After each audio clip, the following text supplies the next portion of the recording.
It is cold here today, isn't it? I was doing jumping jacks in the back. Do you guys want to do jumping jacks? Yeah? No? Come on. Yeah, a little bit. OK. Let's talk about Qwik and Resumable applications. So yes, hey, that's me. So what is Qwik? Qwik is a framework we're working on. And the goal of Qwik is to have instant-on applications. And I'm going to show you what I mean by that. So first about me, I'm the CTO of Builder.io. I did this thing called Angular that you might have heard of. I've worked on Qwik, and of course, I'm doing the Builder.io thing right now. And so let's talk about kind of the history of how did we get here. And I mean the history of how do we get here in terms of JavaScript. Like, why is it that, that hydration is the way we are doing things today? And so the thing I want to tell you is that the problem we're facing is that we have too much JavaScript. And the solution to it is just figuring out how to ship less JavaScript. Not necessarily to not ship JavaScript or to write less JavaScript, but just be smarter about the way we're doing it. And then have a happy path. So let's go kind of the history of how we got here. So in the past, we did server-side rendering. And we had these technologies with the PHP, Rails, ASP. The list goes on and on over here. And this actually were very performant in the sense that the moment the HTML got delivered, the page showed up, and the user could do whatever they could do on a page. Now, they couldn't do much because there wasn't interactivity. And so we needed technologies like jQuery. And so jQuery came in and allowed us to put interactivity. And the nice thing about jQuery is that you would only put interactivity where it actually was needed, right? The jQuery wasn't be responsible for rendering the whole page, really only for adding the interactivity. And so this kind of worked well in terms of performance. It's actually, to this day, how, for example, Amazon does things.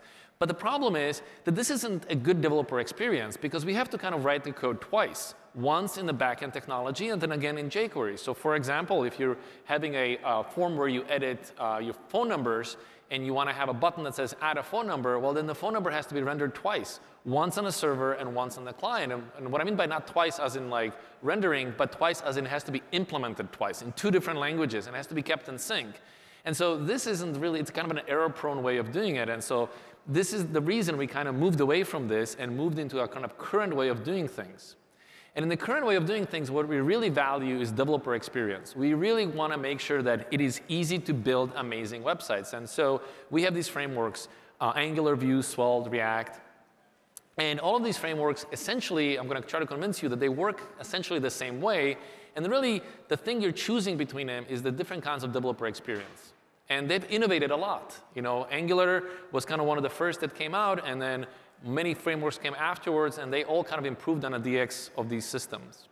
And so the thing that's nice about it is that we have a unified unified component model. Like, we write the code once, and it's everywhere. And people love it. I mean, as a developer experience, this is great. But there is a problem with this, is that we have to actually render it twice. So once we run it on a server to do the pre-rendering, I'll show you that in a second. And then again, we have to run it on the client to do the hydration. And this double running is causing a lot of trouble for us. And so the current set of applications need to get better at making the startup performance is kind of the problem that we're facing at here, and we want to fix. So I think in the future, what we're going to do, oh, these slides are slightly out of order. I apologize. So let me just skip this. All right, so let's talk about hydration, and we're going to come back to these slides. So we start with HTML, right? This is the way it used to work. So we send an HTML across. The HTML is just a blank page. There's nothing on it. And so then we have to send JavaScript. JavaScript executes. The application executes. The framework renders the JavaScript. And now you have the actual page that you can go interact with. And at this point is when you have interactivity, and so the user can go and click. And so people looked at it and said, you know what, this blank page at the beginning, this is a problem. We need to do something about it.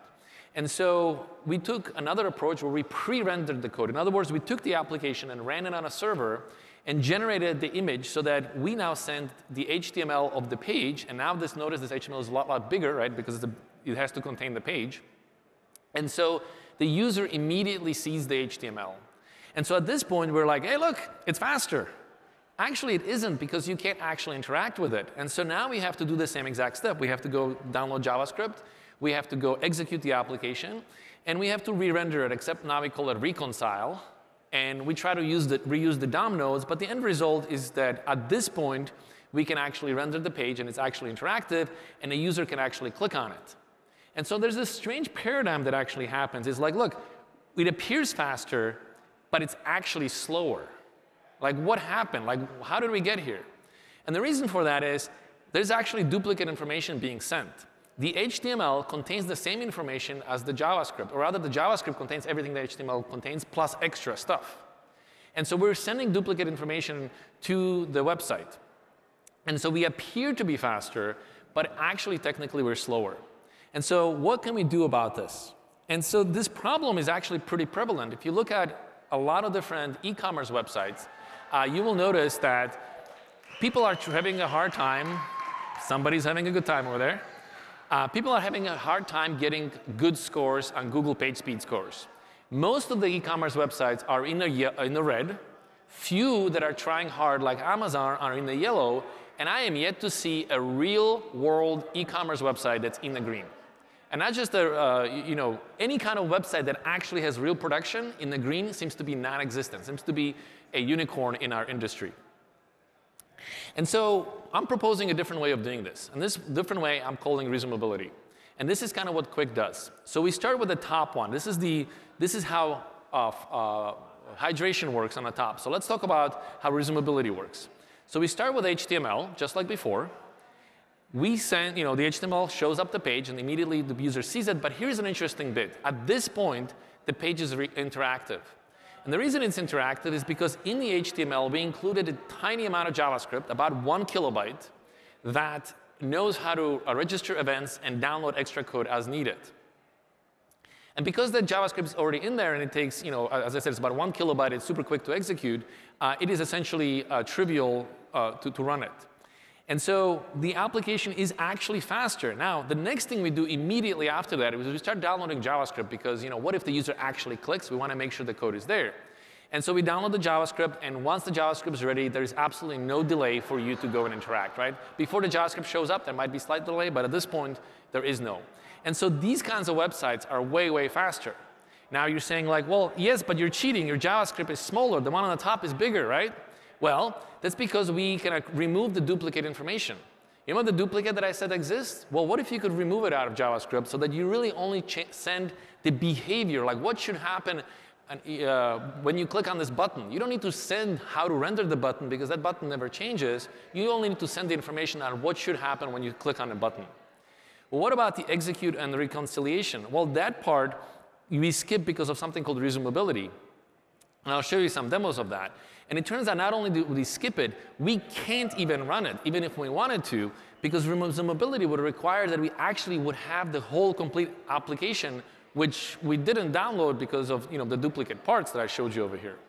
And so resumability is in a kind of an alternative way which frameworks can wake up. And the framework has to be designed for this, so it's not like existing frameworks they would have to change code in there to get there. But Qwik has this particular property, and the end result of this is that it has a really good startup performance. So what does it look like in production? So this is our homepage built both using Qwik on the right-hand side and just happened to be built using Next.js on the left-hand side.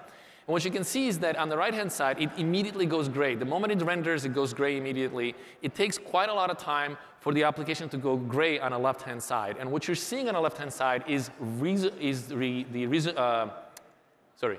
the hydration running, right? The re-execution of the code, the execution of the application, reconciliation, and all the bits and pieces. And so this is the way you can get faster. So the people then say like, well, does it really matter? And I think it does. There is a lot of evidence that Google has collected that basically shows like this matters. Like the faster you can get your page interactive, the less people will leave, the more people will buy, and so on and so forth. And the other graph to show is the amount of JavaScript that we're shipping to the client. And as you can see over the time, we're just making more and more JavaScript. This isn't going to stop. We're not going to make less JavaScript. We need to figure out a way of delivering that JavaScript in a more intelligent way to the browser, not figuring out how to shrink it. That's unreasonable. So let me show you some demos. Now, usually I do these demos by actually presenting, but here they're pre-recorded. So let's have a look. So first demo I want to show you is I would like to show you what we mean by resumability in Qwik. So here is an application that got served up from the server. Notice it has what we call a container, and currently the container is paused. What that means that if you go to the body, you will find a Qwik JSON. And if you expand that, you will see that the state of the system is serialized in here. Now, as soon as I interact with the application, you'll see that the paused will change to resumed, and this JSON will get consumed. So let's create a new item, and let's check profit and hide it by clicking on active only. Now what has happened is, as you can see, the container is now resumed and then the state of the system got consumed. One of the things we can do is we can recover the state of the system by running a special command, and now the JSON of the system is again serialized and the system is paused. In this state, the system has an interesting property. I can go and grab its outer HTML, go to a separate tab, there was absolutely nothing there. I can paste the HTML here, and of course the application shows up. That in itself is not unique. What is unique is, would you expect this application to actually work? So question one. And question two is, should it actually have the state? Now, in order for the application to kind of work, we would have to bind all the listeners. And this is something that we could do through hydration. But if we reran the hydration would reset the DOM to its original step, which means the new item wouldn't be there. Instead, it would say profit. But notice when I hit all, the profit shows up, a new item is still here, and the state of the system actually has been resumed. And so this is how the application goes from the server to the client without having to re-execute everything on the client. And this is what we mean by the applications being resumable. At any point in time, the application can have its state saved into the DOM, can be paused, and moved over to a different location. Oops, what? Okay. Resumability is kind of the trick by which we go from the server to the client. And the interesting bit that this is kind of like virtual machines, how they work, right? Virtual machines, you boot up, you can execute the code, and at some point you can just pause it and you can continue. So let me show you the other demo. And this demo, what I want to point out is that we want to make sure that as a developer, we don't have to think about making the applications fast. We should just worry about making an application. And the application should naturally just do the right thing. And this is the thing that I think the current set of frameworks don't have right, which is that it takes a huge amount of effort to make sure you stay performant. And even so, people have a hard time with it. So let me show you this particular demo of what I find to be pretty magical property of Qwik. I want to show you what I would consider one of my favorite demos in Qwik. I love this demo because it demonstrates how when you just follow the normal practices of Qwik, you automatically get the optimal behavior without the developer really having to do anything. And so the demo consists of simply just a bunch of items which force a clock to be below the fold. And you can see that the clock updates every 1 second in order to show what is the current time. So that in itself is not that interesting. Now, what is interesting is that if you look at the network tab, you'll see that there is no JavaScript present. We are running in the dev mode, so I'm filtering out Vite, just in case you're curious, but no application code is actually present. If you scroll down, you'll notice that as soon as the clock shows up, the JavaScript shows up. There's really two parts to it. There is the code that knows how to update the clock every 1 second, and then there is the actual framework that does the re-rendering. So besides those two things, nothing else has showed up. Let me refresh that again. No JavaScript. Now, the interesting bit is what is actually the developer experience. So let's look over what the developer had to write. One of the things you'll notice is that Qwik is very familiar for those of you who come from frameworks such as React and are familiar with JSX. The only difference you'll find is that we will have these extra $signs. What the $signs mean is that this particular code is a place where serialization needs to happen, and that where lazy loading of the code or lazy execution of the code can happen. And so just like there are use methods and special rules apply, there are special rules about the $signs that you have to be aware of, but once you have that, you don't have to think about it at all. The other thing to point out is that these $signs are part of the API, so it's not like you can forget to put them in. If you forget to place an API $sign method, TypeScript will immediately point out that this is not a valid property of the system. Now, the way this works is that we have our component and we have our paragraph, and notice you can click on this paragraph, and I'll show you that in a second. And then below here, we just list a set of items, and finally we render the clock component, which is described below, which I'll show you in a second as well. So let's focus now on this onClick. What's interesting about this onClick is that this closure here is really the only thing that needs to be executed when you click on a button. But notice, in order for the system to get hold of the closure, it needs to execute the top level component. And as it's executing the top level component, then it will be able to get hold of the closure reference. And at that point, it will be able to execute it. This is how classical frameworks work. But Qwik is different. Because there's a $sign, this tells the optimizer to extract this code out into a separate importable thing. And as a result, an interesting thing can happen. I can go to the source code, I can click on this button. Notice when I click on it, the console prints out test. But if you go to the clock, you'll notice that the only code that's downloaded is just the code that was necessary for printing that out. As a matter of fact, even the framework itself is not downloaded. So somehow, Qwik on a server was able to transform the code in such a way that this particular function became importable from a top-level scope. And as a result, not only was it importable, it was extracted to a separate file so that the system can download just that thing, right? The end result is that at any point, if you look at percent code coverage, you'll see that we essentially have 100% code coverage. Now let's look at what happens when the clock comes into view. Notice when clock comes into view, immediately clock, the client effect code shows up. So let me show you that inside of the source code. So again, this is a top level thing. This points to clock, and the clock itself is a component. It says, well, in order for the clock to run, I have to get these styles to make sure they're available. I'm going to have a store where this is a reactive store, and this is where we keep essentially the degree angles for the individual hands of the clock. And we have a client effect that basically says that in 1 second, an update function should be run, which recomputes the angles of the clock. And finally, we have a JSX that basically says how the clock should be rendered. Now, what is interesting over here is that when we actually show and render the clock, notice what actually gets downloaded. We download the use client effect. Well, that makes sense because we have to run it. And we have to download the framework itself. Well, that also kind of makes sense because the framework has to update everything over there. But nothing else got downloaded. And that is kind of strange, isn't it? First of all, we didn't download the styles. We did not download the use store. And we didn't even download the JSX associated with this particular component. Instead, the only thing that really downloaded was this use client effect. And this use client effect is kind of required, right? This is the actual behavior that updates the clock every 1 second. Now, the other thing that's kind of interesting is that the use client effect doesn't execute until the clock is scrolled into position.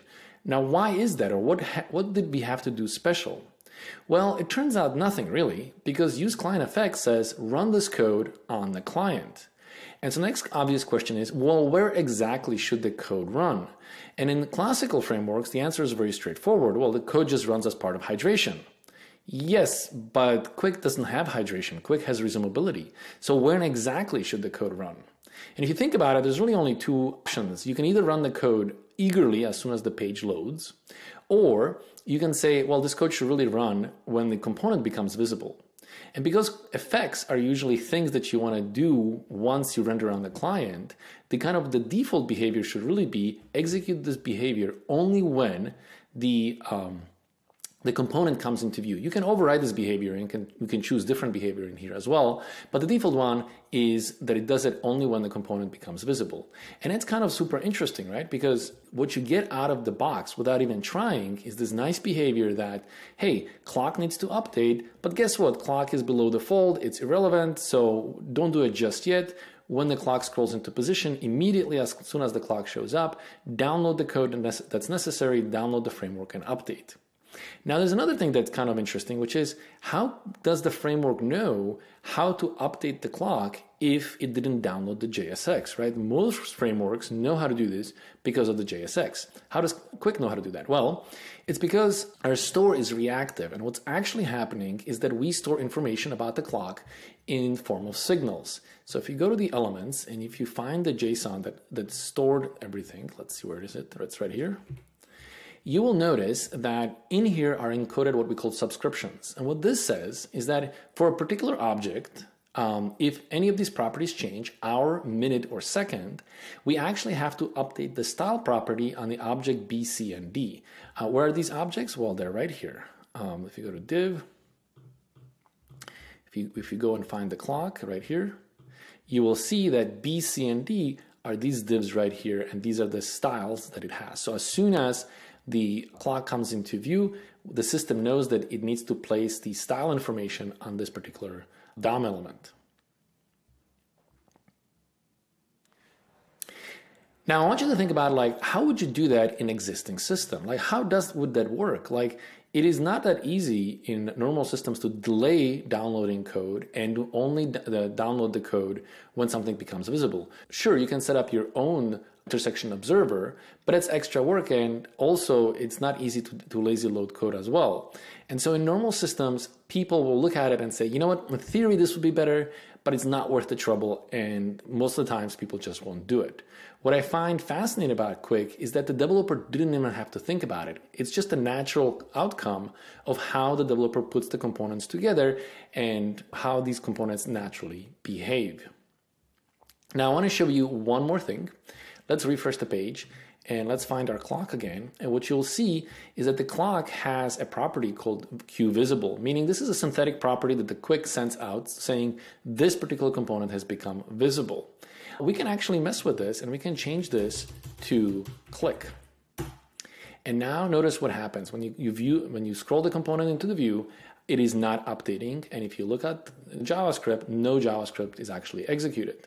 But the moment I click on the component, immediately the component wakes up and starts behaving as you would expect.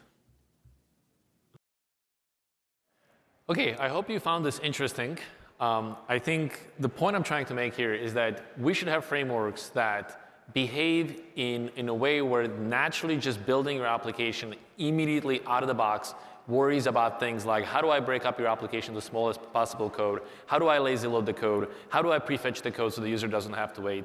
How do I create bundles and all these other things that usually developers have to worry about, but they shouldn't? Anyways, thanks for listening. A little bit about us. We are a drag and drop visual editor, which is with a CMS. We have these open source projects that support our editor. We have Qwik. We have for third-party code, we have Partytown. And for libraries, for widget libraries, we have this thing called mitosis, which allows you to implement the code widgets once and then generate them for all the different platforms. Anyways, thank you for listening. I will be hanging out in the back if you have questions, and I'm happy to answer them. Thanks.